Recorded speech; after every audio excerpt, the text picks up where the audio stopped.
Matthew 13, 1-23. That same day Jesus went out of the house and sat beside the sea.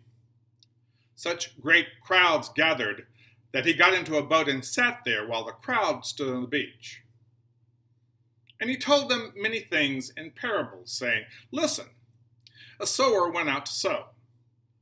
And as he sowed, some seed fell on the path, and the birds came and ate them up. Other seeds fell on rocky ground, where they didn't have much soil, and they sprang up quickly since they had no depth of soil. But when the sun rose, they were scorched, and since they had no root, they withered away. Other seeds fell among thorns, and the thorns grew up and choked them. Other seeds fell on good soil and brought forth grain, some 100-fold, some 60, some 30. Let anyone with ears listen." Then the disciples came to him and asked, "Why do you speak to them in parables?" He answered, "To you it has been given to know the secrets of the kingdom of heaven, but to them it has not been given. For to those who have, more will be given, and they will have an abundance. But from those who have nothing, even what they have will be taken away. The reason I speak to them in parables is that seeing they do not perceive, and hearing they do not listen, nor do they understand. With them, indeed, the prophecy of Isaiah is fulfilled. It says, 'You will indeed listen, but never understand, and you will indeed look, but never perceive. For this people's heart has grown dull, and their ears are hard of hearing, and they have shut their eyes, so that they might not look with their eyes, and listen with their ears, and understand with their heart, and turn, and I would heal them.' But blessed are your eyes, for they see, and your ears, for they hear.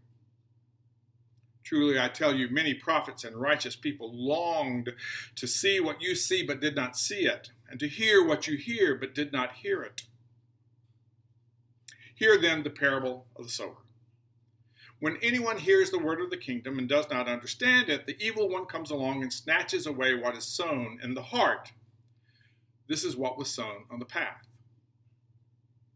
As for what was sown on rocky ground, this is the one who hears the word and immediately receives it with joy, yet such a person has no root, but endures only for a while. And when trouble or persecution arises on account of the word, that person immediately falls away. As for what was sown among thorns, this is the one who hears the word, but the cares of the word and the lures of wealth choke the word, and it yields nothing. But as for what was sown on good soil, this is the one who hears the word and understands it, who indeed bears fruit and yields, in one case 100-fold, in another 60, and another 30.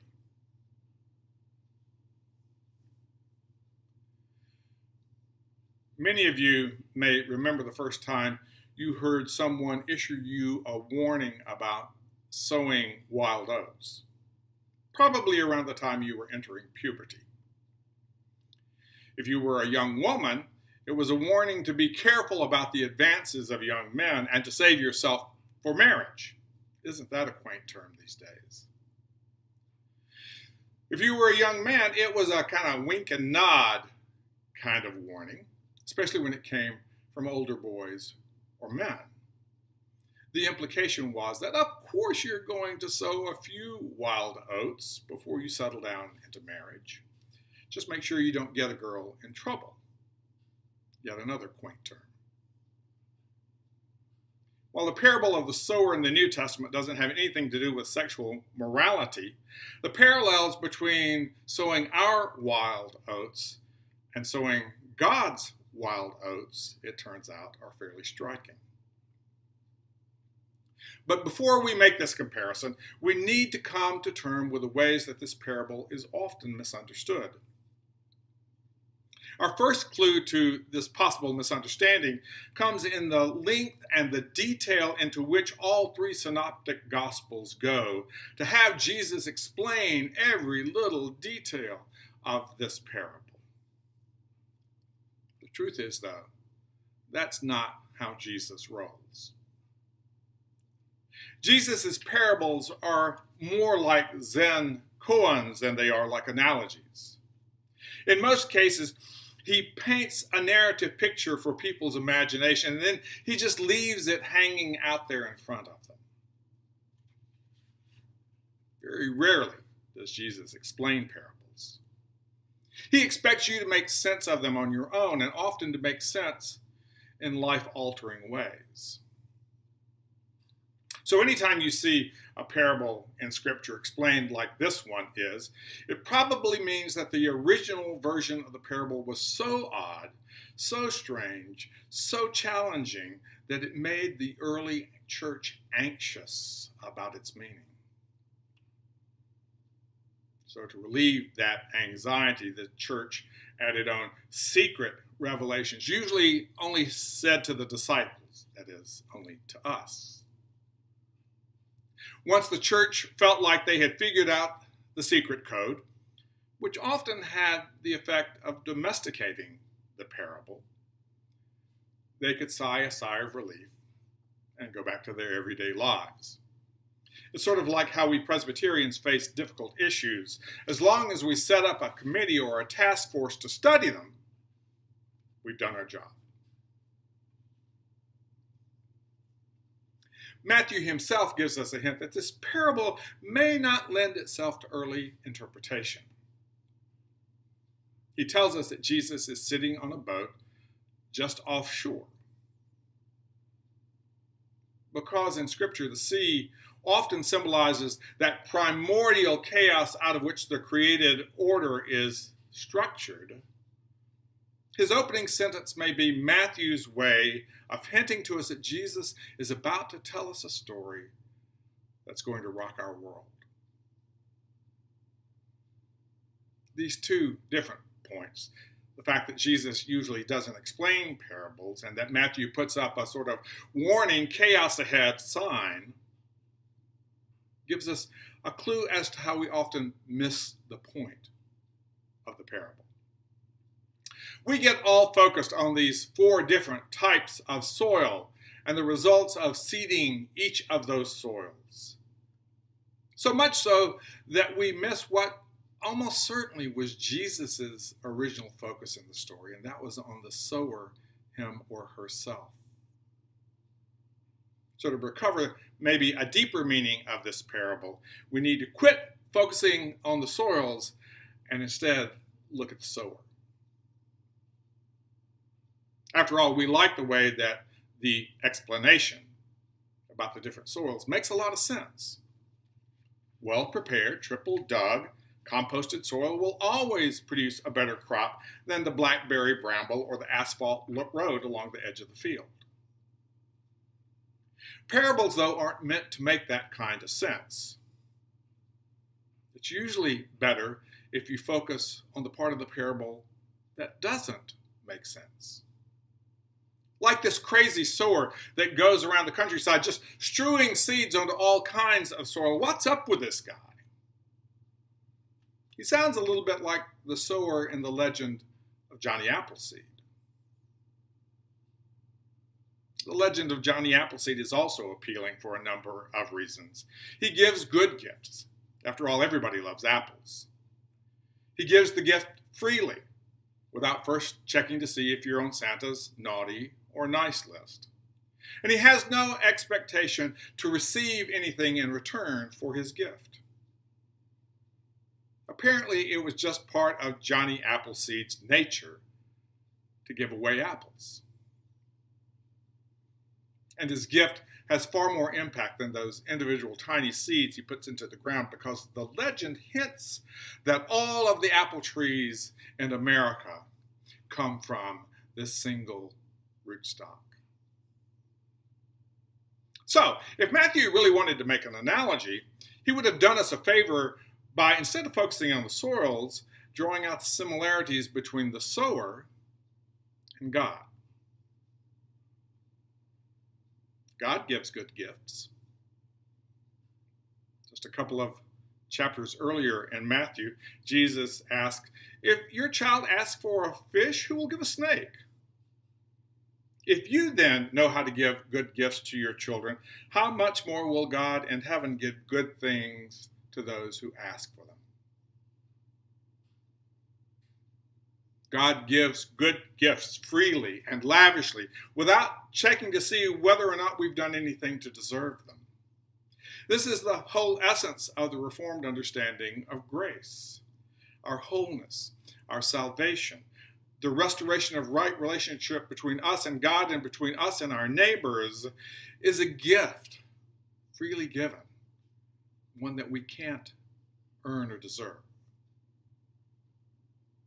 It's just part of God's nature to give these free and lavish gifts to everybody.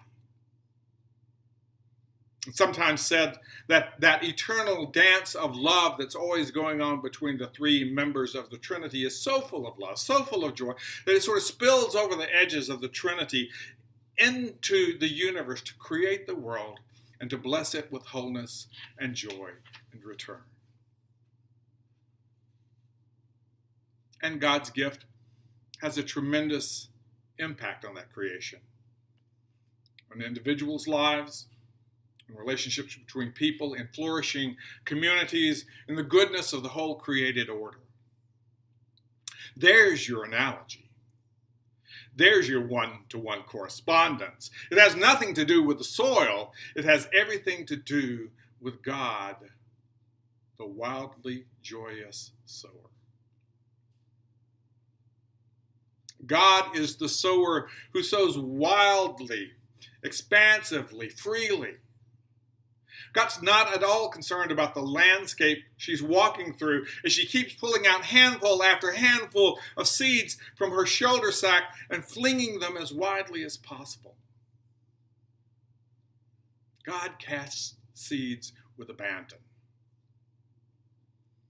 Walking through a carefully plowed field with a drip irrigation system, pre-emergent herbicide and petroleum-based fertilizers already applied, God casts seeds with abandon.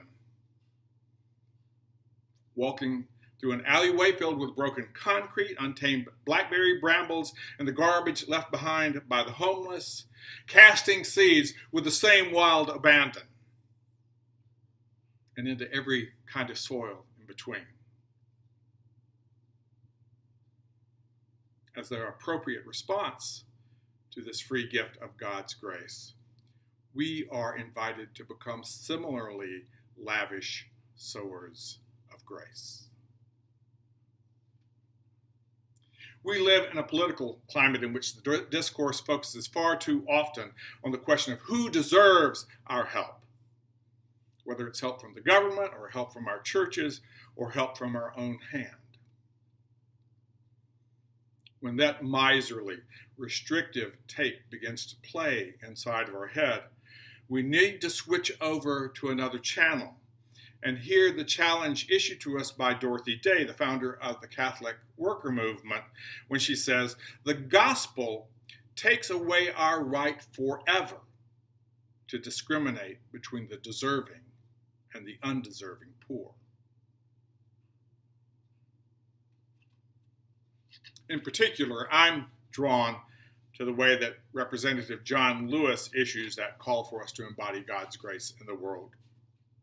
Lewis was one of the original 13 freedom riders who went into the Deep South to work for voters' rights in the 1960s. He almost lost his life when he was severely beaten by law enforcement officers as the protesters crossed the Pettus Bridge in Selma, Alabama. He survived and now represents the 5th District of the state of Georgia in the House of Representatives. He and his civil rights compatriots were often accused of being troublemakers.